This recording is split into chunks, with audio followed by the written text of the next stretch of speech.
George Kilpatrick, inspiration for the nation, celebrating people that we feel good about.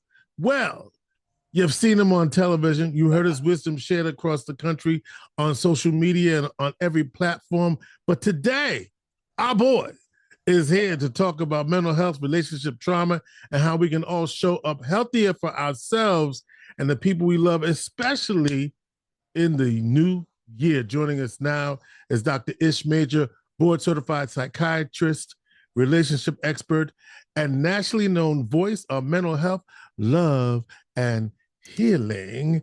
He is the date doctor.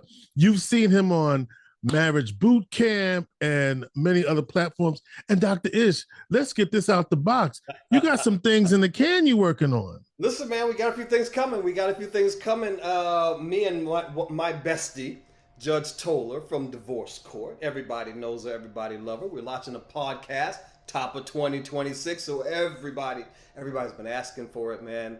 Everybody's been waiting on it.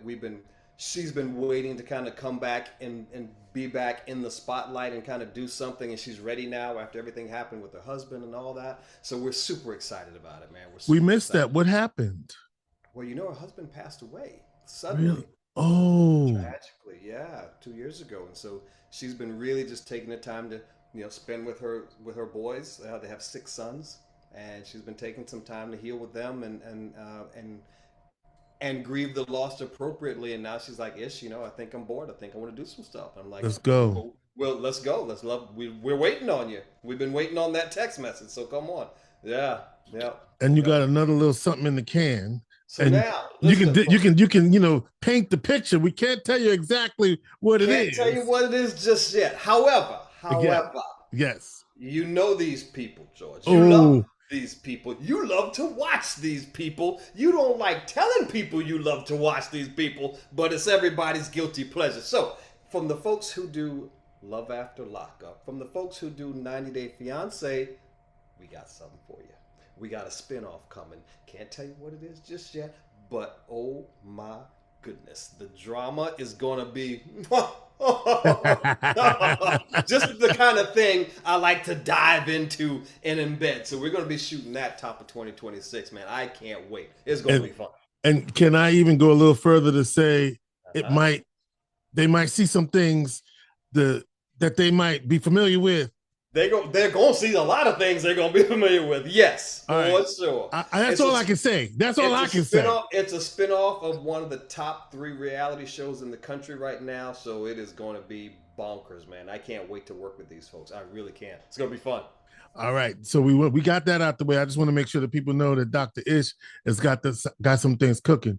Well, Doc, so can I have a little bit of fun right now? Sure. So we're in the holiday season, if you will. Yes. And is this cuffing season?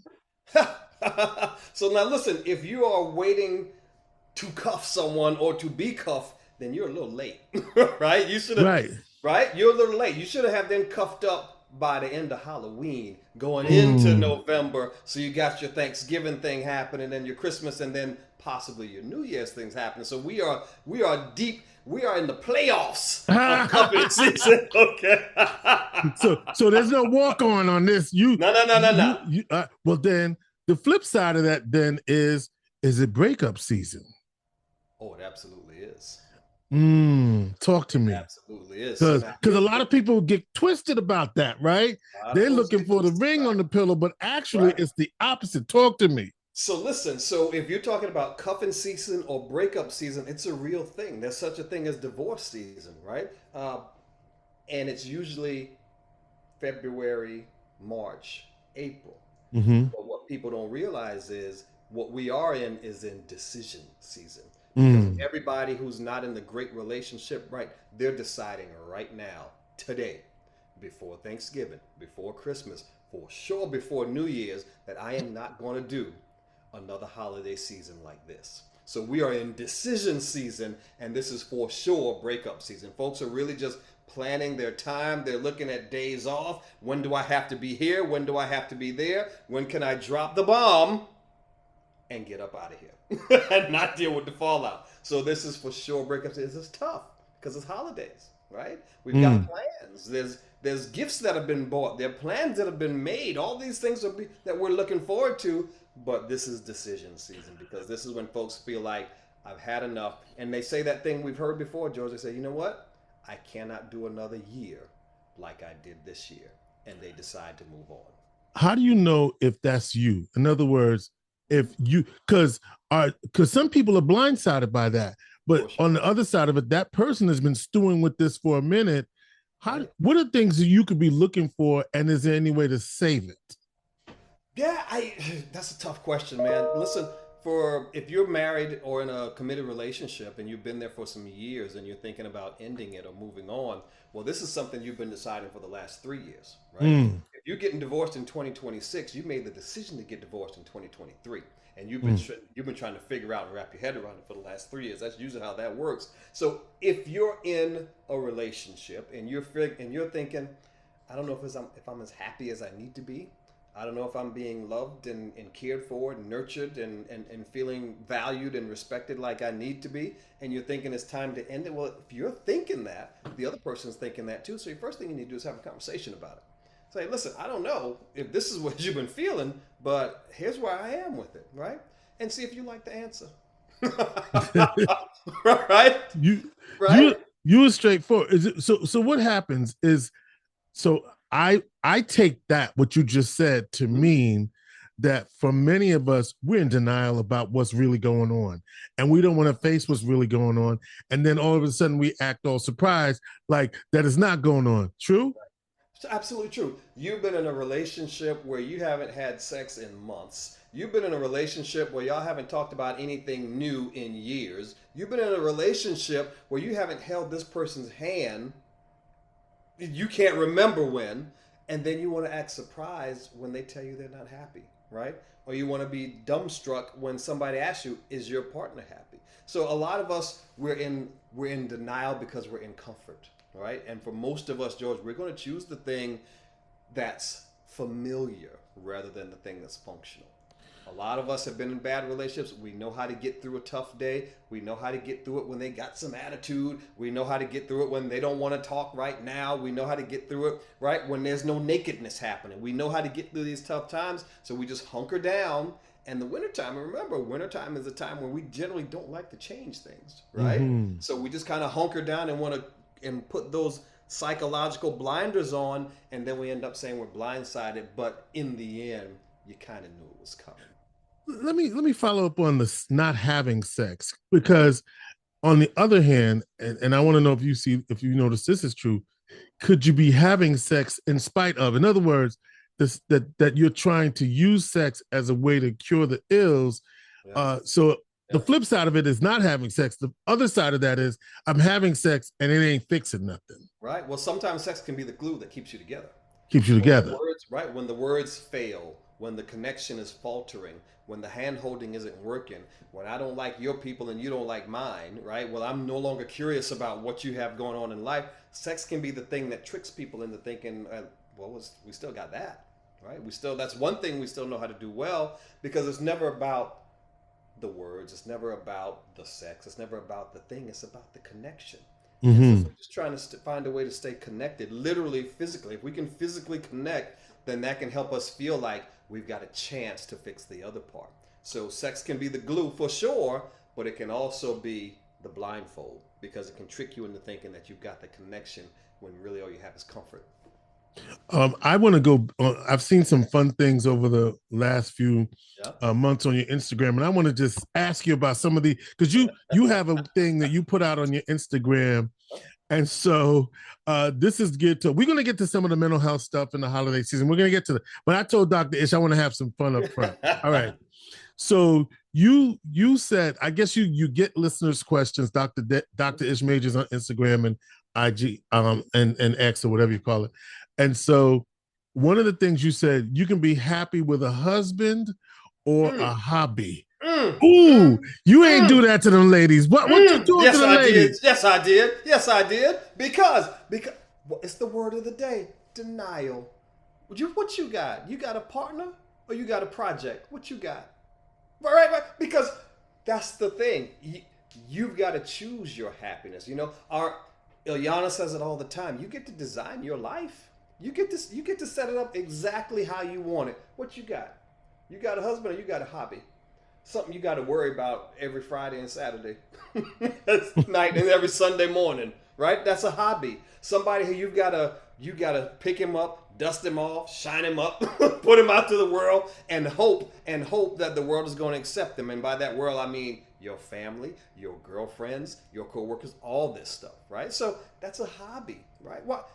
Why would you accept that? Why is that?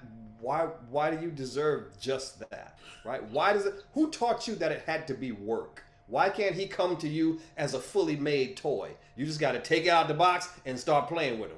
You know what I mean? Okay. All right.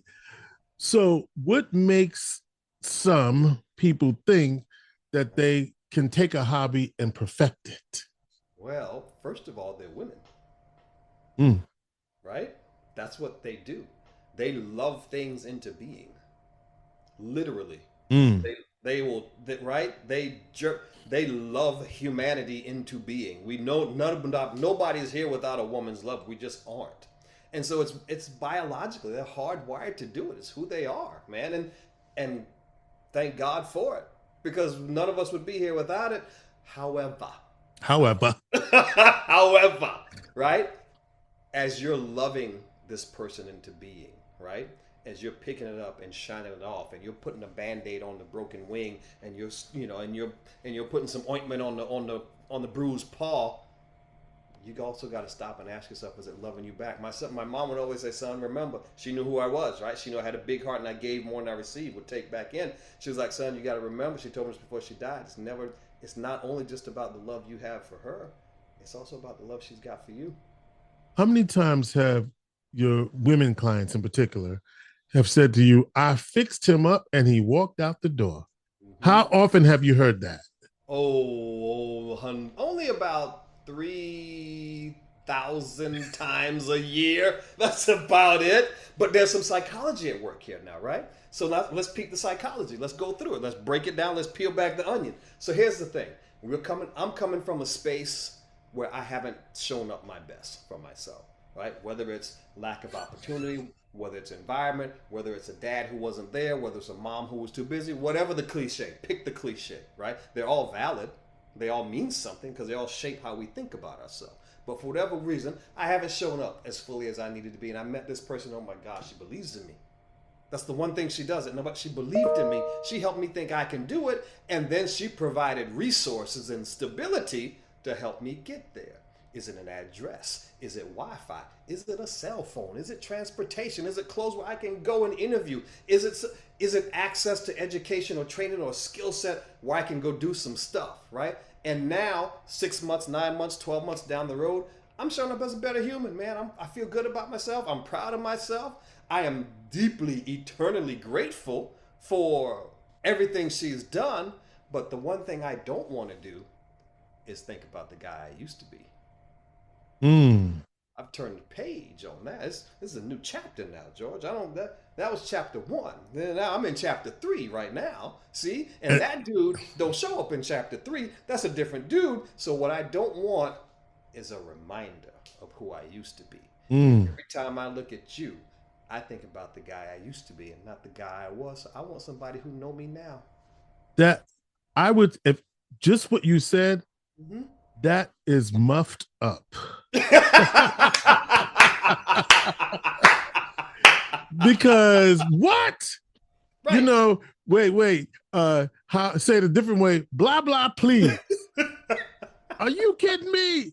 No, that's for real. But that's really real. Again, you said 3,000 times a year. You hear, I did all of that for him, right? And that bruh went over there. Thank you. And while you were doing that for me, you had me. All right, so I don't owe you nothing. That's what a lot of guys will think. That's cold-blooded, right? Brother. That's cold-blooded, so but that's what a lot of guys will think. We were together. It was what it was. It was good. Now I'm here, and I'm moving forward. Thank you, and I'm not looking back. That's the hard reality that women don't want to face, but they got to face it, George. That's crushing, bro. All right, so flip it around then. How do you avoid being that? If you're a woman in a relationship with a guy, how do you avoid being that? Because that That's so what happens is, and then here you come, next guy, Right? and now that's baggage. That's baggage at LaGuardia Airport. Everybody's going to pay for that mistake. For whatever sin you feel like he perpetrated upon you. Was it betrayal? Was it the distrust? Was it, right? What, did he just not honor the agreement? Because every relationship is nothing but a social contract. It's an agreement. You got an agreement to be here, right? I'm Right. coming to you and I am going to do my part, which is stay cute, stay adorable, stay loving, stay emotionally available. I got that part. The part you're going to do is, what's your part as the masculine part of that Right. dynamic? What are you are you going to provide? Maybe it's emotionally, maybe it's financially. Are you going to be that bellwether that I can kind of rail my emotions against? What is that thing? Are you going to provide these days status and clout? Right? Are you going to claim me on the gram? Right? That's clout, baby. What Right. what are Right. you providing? And so the day somebody breaks that contract is the day we're out. You know what I mean? Bet. So that's how you avoid sitting in the couch So with Dr. Ish saying, so what you want to do is you want to honor the contract, right? It sounds cold to say it like that, but that's really what this is. So you want to have an open conversation about what I'm providing for you and what I expect in return, right? As long as I'm showing up doing this, are we cool or no? Right? And if that ever changes for you, by all means, let me know. So what ladies need to do is, as you're giving, as you're loving this person into being, and they're flourishing right before your eyes, they're changing right before your eyes, number one, don't forget to work on you. Because as this dude is changing because of the love you're giving him, what about the love you're supposed to be pouring into yourself, right? If you're showing up on week 2, the same woman you were on week 1, you're doing it wrong. As he's growing, you continue to grow yourself. So he can also see that, oh, and she's also different from the person I met a few years ago. That's the first thing. Number 2, the second thing is, what are you getting back? Right? It's my favorite question to ask in psychiatry. What's in it for you? What are you getting? Other that's than the the mistake, promise isn't it? that he could be better. That's the mistake Right. because we forget about the reciprocity in that because you're loving because you're so in love because wow, and you forget that there's a reciprocity And you're assuming there's going to be some reciprocity. You're at assuming some point. at some point, if I ghostwrite this song for G Dep or Black Rob, I'm assuming Diddy's gonna pay me eventually. Maybe not today, but So Diddy didn't pay a whole lot of folks, as we now know, thanks to 50. so you wow, you okay, wait a minute. Pause. Pause. Talk about it. Talk about it Pause. now. All right, listen. You in the culture, brother. Mm, Paul, hold on for that for a minute because yep. I gotta finish up with this real quick. And so, if I am in the situation that I'm that kind of person, I'm giving, Mm-hmm. at I need to be assessing every step of the way. And basically, you're saying I have to be strategic with my love, and not, Right. because at some point you got to cut it off and say I ain't gonna do it anymore, which is hard Right. because you're in love, right? Right. But I guess what you're saying is it's got to be a constant self-assessment and you got to be willing to let it go. And that's the harder part. And here's the thing: love has got to be a give, not an ask. Right? You can't, if you're going into it asking for something, then you're going to it wrong. Love has got to be a gift, not an ask. You got to be pouring from a super full cup. Your cup is running over and it's so full that it doesn't matter what you give and don't get back in return because you know that your cup's never going to run out. You've got the time, you've got the attention, you've got the affection, you've got the self-love, and I just want to share it with somebody, right? And I can pour it out with whomever I choose, and no matter how much I pour, I know that my love is a self-sustaining thing. It's going to be replenished. So there's nothing I need to ask from you, right? I can pour into you and I can see the things you need and the things that would help you and help change your life, and my God, hopefully so. And if you then choose to continue the rest of that life with me, then fantastic. But I'm not asking you to, because I'm in this love contract from a place of giving, not asking, right? So if you can do that, then you got it. right? And now, miraculously, suddenly, the mentality changes on the person who's been receiving. Now that they don't feel beholden to you, I don't feel like I owe George some money, so I got to avoid the block he live on, right? You know what I mean? Now they all of a sudden, now you take the pressure out of the contract so they can stay peacefully. Does that work? Oh, well, I might get into trouble, so I'm gonna have to fix how I say this. No, I'm gonna say what I'm gonna say, and then and the letters can come. Here we go. Mm-hmm. In mature love, is there more of a? I'm gonna say the word, and then beat me up for it, folks. Is there more of a desperation? In mature love? Yes. Because you feel like you're running out of time. You said yes. So I wasn't crazy. Okay. Yeah, of course. I mean, we don't like to say it because people take offense. Right. But my job is to help people go say the things out loud that they're just thinking negatively and it's affecting your life anyway. So it doesn't make sense for us not to be able to talk about it. As we get older, the clock's ticking, baby. Right. You know what I mean? And there are some things I still want to accomplish, and there's some things I want to have. This relationship, this connection, this knowing that somebody's going to be there for me in the end, whenever that day comes. So yeah, there's an extra set of pressure for that. But again, if you can remember, I got to go into this from a place of giving and not asking, right? And now that changes everything. You're like, listen, I've accomplished this and that and the third thing. I've got plenty to give, including my time and my love. And so now I'm just ready to give it. And now we can start attracting. Because what will happen with that desperation, when the big D word, boy, we're talking decisions and desperation. Because a lot of people got confused when you said that, but go ahead. Right? We're talking decisions and desperation. When that desperation clicks in, now you're looking for something to fix. You're looking for a house. You're looking for a project. And so then what happens is you accept a piece of something instead of a whole something. You know he over there with someone else, but you're gonna take that little piece because it feels good in the moment. I'm talking like what it really is out here in these streets. Got it. Is that little slice of cake left? The icing done fell half the way off. wait, and about the cake about the tilt over and there's some crumbs. Right. Right? And you're like, I guess it's all right. I guess it's all right. I got a little piece of something. Left, right? I got to the party late. Everybody has already gotten the best parts, and this is all that's left for me. And that's how we go into the relationship. I'm coming into it late. All the good folks have probably already been taken up, so I got to make do with what's left. And now we're starting behind the 8 ball. Dr. Itch Major is the date doctor here on Inspiration for the Nation. TV expert, got some new projects coming up. Yep. I wanted to then the last little fun thing that I saw you do on in the IG and X and all of that is, and this leads into, then we'll get into Diddy and then mental health. Yeah. Wifey, wait, what'd you say? Wifey duties for girlfriend pay. What you mean by that, brother? That's almost like the old saying, why buy the cow if you can get the milk for free? For free. That's the same kind of thing. Well, listen, this is where the bitterness and the resentment comes on the other side of the relationship when it doesn't work out how you wanted it to. The breakup happens, when you get left, right? When this person, in so many words, says, who you are ain't enough for me and I want something different, right?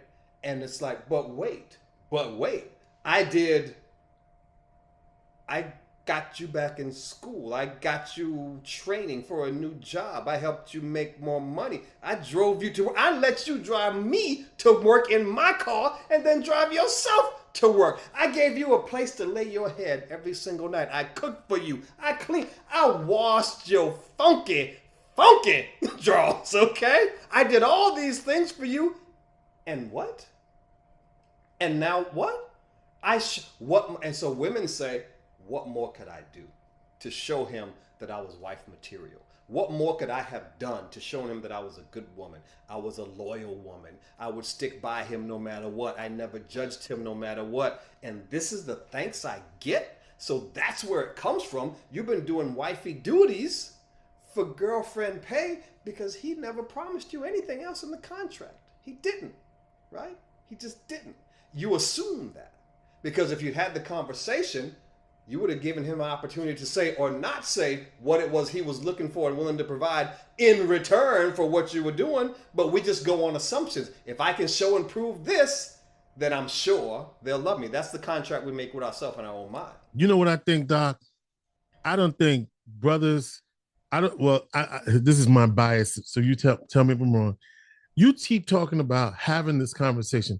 I don't think folks are equipped to even have that conversation for real. Yeah. Well, they never know if they're equipped because they never ask. You know what I mean? Like, I don't feel like people even know how to have the conversations, or at least without it. I don't feel like talking about that right now. You girl, you tripping. Boy, bye. You know what I mean? Like, I don't even know. And that's just maybe a vision that I have, but maybe I'm wrong. Right. Well, you're not wrong. Because people think it's a hard conversation.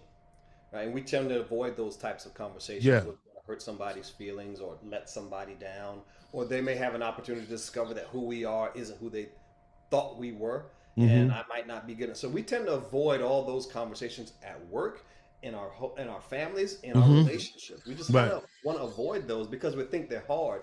But one of the things I just try to teach people to do is no, it's not hard. It's just uncomfortable, and the only reason it's uncomfortable is because you haven't done it before. But once you try it, it's like riding a bicycle. It's like learning a new skill. It's like swinging a golf club, whatever that analogy you want to use. You get into it and you realize, oh, it's the same words I've always been using, just in a more direct, different kind of way, right? And you're going into that conversation again from a place of having something to give. It's nothing I'm asking for you, but I'm just seeing what you got left to give, right? Imagine meeting somebody who's not living on scraps. Imagine what that would be like. Right? If you're having a conversation with somebody who's coming from the scraps of love and affection in relationships versus somebody who's coming from an abundance of it, that's a very different conversation because y'all on two different wavelengths, right? But if you're talking to somebody who's coming from the same place you're talking to, you're speaking the same language, and now we can kind of understand each other. But you gotta ask, you gotta have the conversation. Gotta have it, uncomfortable though it may be. Right. All right. So choose the thing that's functional, not the thing that's familiar, right? Women want to go around and they want to go shopping, and they want to imagine a woman walking through a mall and she's spending pure gold. Just she pulling gold out of her pocket every single time. And what is she buying? She's only buying scraps of validation. Right. Now you done said a word there. That's not a fair trade. No, scraps of validation. All right, brother. Right? She's trading gold. She's trading wifey duties for scraps of validation from this dude. The dude who drove your car and dropped you off at work and went back home and was watching Maury reruns. That dude. Right? Because why? So now ask yourself, why is that? Who taught you that's all you deserve? Was it the father that didn't show up? Was it the angry mom who was emotionally unavailable? Was it the last two dudes you had who also did you wrong and now you're trying to really prove it, right? You're going through your life, bending yourself into a trap in this pretzel, trying to prove that who you are is good enough, and he ain't asking for good enough. Right? That's not what he's asking for. Listen. All right. Let me talking to Dr. Ishmael. Listen. Well, look, we talking real for real. Two brothers talking. This is how it is. And Dr. Ish is the date doctor, America's favorite psychiatrist. All right. Let's talk a little bit about this time that we're in right now. High stress, anxiety, emotional exhaustion. A lot of it is political in many ways. What are you seeing most right now in your patients, and what do you want our community to understand about their own mental health in these times? Listen, sweep around your own doorstep first, check your house, put your house in order, right? In the last 3 months, we have had a run publicly and also with some of my private clients and private patients I see where the young people in the house, the children in the house, the teenagers in the house are really not doing well. And how old are they? Like give me the age. From 8 years old to 18 years old. They're not doing well. Okay. They're not okay. And horrible things are happening. We had the brother out in LA, the opera singer, whose son killed him in the house. We just had Rob Reiner, right? 2 days ago, 2 or 3 nights ago. My God, him and the wife, the son, hadn't done well for years. hurt them in the house. I have personal clients right now who we've had to get the children out of the home because they are so unhealthy right now, right? That they're threatening because they don't know what to do to make it stop. So the first advice is put your house in order. And again, have the conversation. As parents, we think a lot of times there's something to fix. If our child's not doing well, sometimes there's nothing to fix. Sometimes it's something to validate. Hey, you look like you're having a rough day. And I hate that for you. And Mm. I wish I could fix it and take it away, but I know I can't. But I can be here, right? I can just be with you. My mom and her sisters say, hey, I'm going to just come sit with you, right? There's Mm. nothing to fix, there's nothing to do, but I can just be here. Have that conversation. And then from there, we can see what else is going on. Because like you said, man, there's a lot. The pressure that everybody's feeling from every different pocket, whatever culture you identify with, whether it's the political culture that you're identifying with, whether it's our culture that you're identifying with, the culture of your family, the culture of your relationship, culture of your job, right? There's a lot of things in the world that are coming for us right now, and a lot of us are feeling raw and exposed with less resources than we had this time last year. But a lot of us, Doc, we may not know what to do with ourselves, but what can we do for our children if we've given them all of the resources? Like, okay, Rob Reiner and his wife, they for example, and he's an adult child, but we're talking about in the younger generation, right? Right. We've given everything, every resource, every suggestion. When do you let go? And do you ever, and this is dads might say that, moms don't say that, but when do you let go, or how do you let go and be all right with that if you've done everything you possibly could? Now, for a teenager, you're still raising them, you can't let go, or maybe you can, I don't know. But I feel that and I've seen this, when do you not hold yourself responsible for the child you raised, or are you responsible for that child you raised? And if you think you've done everything for them or provided all the tools for them, and they just don't do what it is that you suggest they do. Well, I don't know if what you're saying is accurate because you haven't given them everything. You've given them everything you know how to give them. But the one thing you haven't given them is the opportunity to deal with their own consequences of the decisions that they made. Say more about that. On the other side, right? Say more So about what that. parents will do is rob their children and rescue their children from the opportunity to work through the consequences of the decisions and their behavior, right? So that's the one thing they actually need that parents are desperately afraid to give, because we don't want to see our kids suffer. We don't want to see our kids not do well. We don't want to see them hit rock bottom or keep banging their head on the wall. We swoop in and we want to rescue them as parents are supposed to do. But at some point, when the thing you're doing isn't working, you've got to trust. I poured all the love that I can into this person. I hope they were listening when I said some things. Now I've got to trust that they're going to be able to work through these consequences of their behavior, and let's see where they come out on the other side. And I'll be there waiting for you, but I'm not going to rescue from that opportunity to grow. Basically, you make your bed, you got to sleep in it. Here's my concern about that strategy. And as a parent, right? I need to say the S word. What's that? What's the S Suicide. word? Suicide. Right. Ideation. That, and I don't mean to say that anybody that, but I know, but I'm saying if you pull back too much, is the concern, how much of a concern should you have about the potential for self-harm in the inability to solve that? I don't know. Did you ask? Say more. Did you ask? Like, you mean ask the question? Have you thought about ending your life? Did you ask the question? Did you tell, right? Kids do best when they know what's coming next, right? This is what I've seen.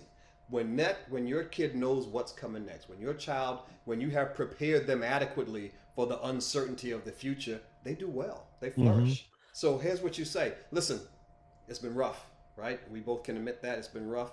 And I've done this, and I've done that, and I've done that. And it doesn't seem like any of those things have worked so far. So here's what I'm going to do now. I'm going to pull back a little bit, and I'm going to see what you can figure out. right? Because the things I've suggested, the things I've tried, obviously it hadn't been something that's resonated with you to give us the result that we were both looking for. So let's see what you can do, right? I'm going to love you regardless. I am your mom. I am your dad. I am never going to give up on you ever. But this is the part where I want to see how well you can walk on your own. I love that. That's a great way. And right? that with that doesn't come any fear, because that's love. That's love. Tough love. Right. We say tough love. Do we really mean tough love? We mean when we talk about when we're talking about masculine energy, feminine energy, parental energy, we're talking about that's that part of pure masculine energy that says I'm never going anywhere. Right? I am here regardless. Up, down, left, right, north, south, cold or hot. I am here regardless. And this is the part where I see what you can do. Excellent. 1 minute left. We alluded to the Diddy documentary by 50 Cent. What do you want to say for the culture, Dr. Ish? What's your reaction to that? And what are the consequences of that? Well, listen, 50 Cent is a master storyteller, and we love the stories he gives us because they're truthful. Right. They're accurate and they're truthful. And when I watch the documentary, that's what I see. I see accuracy, right? And so now everybody wants to pick a side, right? Am I on Diddy's side in this thing, or am I on the 50s camp on this thing? I don't think there's a side. I think there's just how you feel about it, right? How do you feel about somebody who lies to you? How do you feel about somebody who manipulates you? How do you feel about somebody who violates people routinely against their will, without their permission, sometimes without them knowing? How do you feel about a guy who beats women? How do you feel about that? Right? And why do you feel the way you feel about that? Who taught you how to think about that? Who taught you it was okay to do that? Who taught you that that was something she deserved, right? Was it what you saw your mom go through, so it feels normal and familiar to you? Was it, right? Was there something, there's something in you that helps you think about it the way you do. So I think it just gives us a lot of things to think about, right? In terms of, and what are we willing to trade, right? What am I going to give you my goal for? What am I willing to trade my goal for to get in return, right? What Diddy knew was that people were just about willing to trade anything for what he had to offer. Fame and fortune, or the promise of. And he knew that, and he leveraged that to the hilt. And if you're one of the people in the periphery, who are you that you allowed yourself to be witness to all of those things based on the things that you just said? The word is, we've had 2 D words, right? Decision and desperation. Now it's a C word, complicit. Complicit. Why were you willing to go along with it? Because we've been having this word ever since the last election. Who held their nose and made the vote? Who stood idly by and said, well, maybe it'll be all right. If not, maybe I'll get at least what I need, and it won't be too bad for them, right? It's being complicit. And so you're in that orbit. And as a culture, it's a conversation we can have, man. There's a lot of us who are doing really, really good, right? And we, over the last few generations, we have come up and we have made strides. My God, from what our grandparents looking down on us would be amazed at how well we're doing. But then there's some of us who really aren't, man. You know what I mean? And there's some of us who feel empty inside, and we feel like who we are isn't enough, and we're looking for the thing to finally make us feel whole. And for a lot of us, we have gifts, right? We were born with this talent, and we want to share it. And now here comes this opportunity. My God, I can share my gift and do the thing I love and get recognized for it, get paid for it, feel like somebody finally for it. And so, listen, George, I don't know, man, if I would drink that, if I were you, but I'm going to go over here and finish writing this song. And if you're here tomorrow and you're okay, maybe we could talk about it. You know what I mean? But otherwise, bro, you got to do you, and I'm going to do me, right? That's kind of that attitude that we've had, because all of us aren't okay, and all of us aren't where we need to be. And some of us are willing to turn our head and be complicit in the thing that clearly is going on over here. But as long as it doesn't affect us, right, then I guess it's okay, and I guess I can look the other way, and maybe I can trick myself into thinking that the thing that seems like is happening isn't really happening. Brother, you didn't set a mouthful. Finally, if you could leave our listeners with one truth about love, healing, or mental health that could change their lives in this year or the next, what would it be? Well, here's what I would say: you are under no obligation in 2026 to be the person you were in 2025. None whatsoever. You can be different. You can be more. You can show up as a whole new person. And if you're doing 2026 right, that's what you're doing, right? So that's the first thing I would say. In terms of relationships, you're never going to meet somebody who's got something in their heart and who's been to a place in their heart where you yourself haven't been, right? Healthy people are not attracted to unhealthy people. Let me say that one more time. Healthy people are not attracted to unhealthy people. So if you're attracting unhealthy relationships, toxic relationships, narcissistic relationships, then yes, that says something about them, but it also tells me something about you. Because unhealthy people have zero attraction for healthy people, right? So do the work, right? Find your pause button, do the work, be honest with yourself about the work you've done, because a lot of us have done a lot of work, right? And then get busy doing the rest of the work you've got to do. And understand there's no destination to get before you can try and before you can give yourself to somebody, but there's just awareness all along the way.